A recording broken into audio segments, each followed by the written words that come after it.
বিশ্ব দৰবাৰলৈ এইবাৰ বাগৰুম্বা। বাগৰুম্বা নৃত্যই গঢ়িব বিশ্ব অভিলেখ। ৰাজ্যজুৰি আৰম্ভ হৈছে ব্যাপক প্ৰস্তুতি।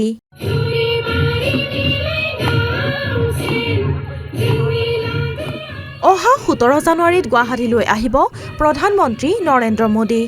প্ৰধানমন্ত্ৰীৰ উপস্থিতিত বিশ্ব অভিলেখ গঢ়িব বড়ো জনগোষ্ঠীৰ বাগৰুম্বা নৃত্যই। ইয়াকে লৈ ৰাজ্যজুৰি আৰম্ভ হৈছে ব্যাপক প্ৰস্তুতি।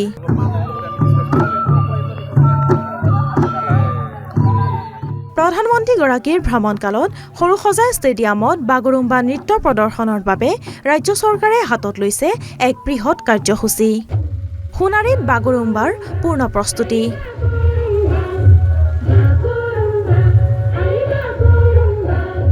এই বিশেষ কাৰ্যসূচীত ভাগ ল'বৰ বাবে সোণাৰীৰ বেঙেনাবাৰীত চৰাইদেউ জিলাৰ সাংস্কৃতিক পৰিক্ৰমা বিভাগৰ অধীনত এটা শিল্পীৰ দলে আৰম্ভ কৰিছে পূৰ্ণ আখৰা।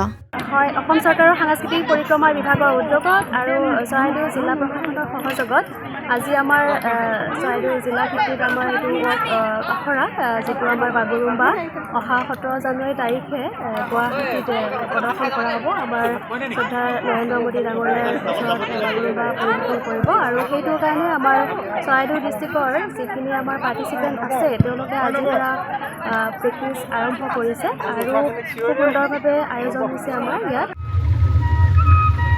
ঢেকীয়াজুলিতো যুদ্ধকালীন প্ৰস্তুতি চলিছে বাগৰুম্বাৰ।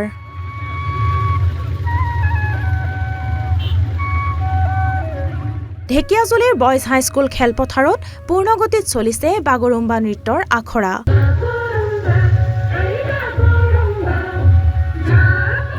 ঢেকীয়াজুলি আৰু বৰচলা সমষ্টিৰ প্ৰায় 250 গৰাকী নৃত্যশিল্পীয়ে চলাইছে আখৰা। 8 গৰাকী প্ৰশিক্ষকে প্ৰদান কৰিছে বাগৰুম্বাৰ প্ৰশিক্ষণ।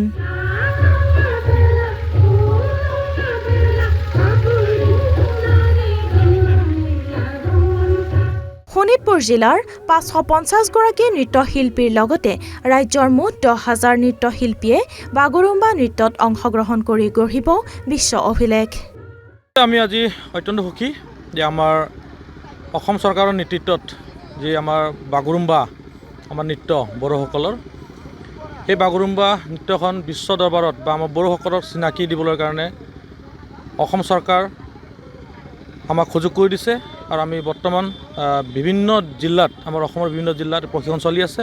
আমাৰ 8, 9, 10 আমাৰ জিলাই প্ৰশিক্ষণ চলি আছে আৰু লগতে 11 তাৰিখৰ পৰা আমাৰ গুৱাহাটী সৰুসজাইত আমাৰ প্ৰশিক্ষণ চলিব।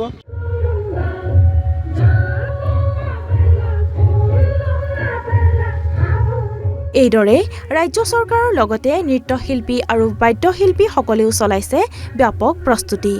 Bureau' report, Assam live 24।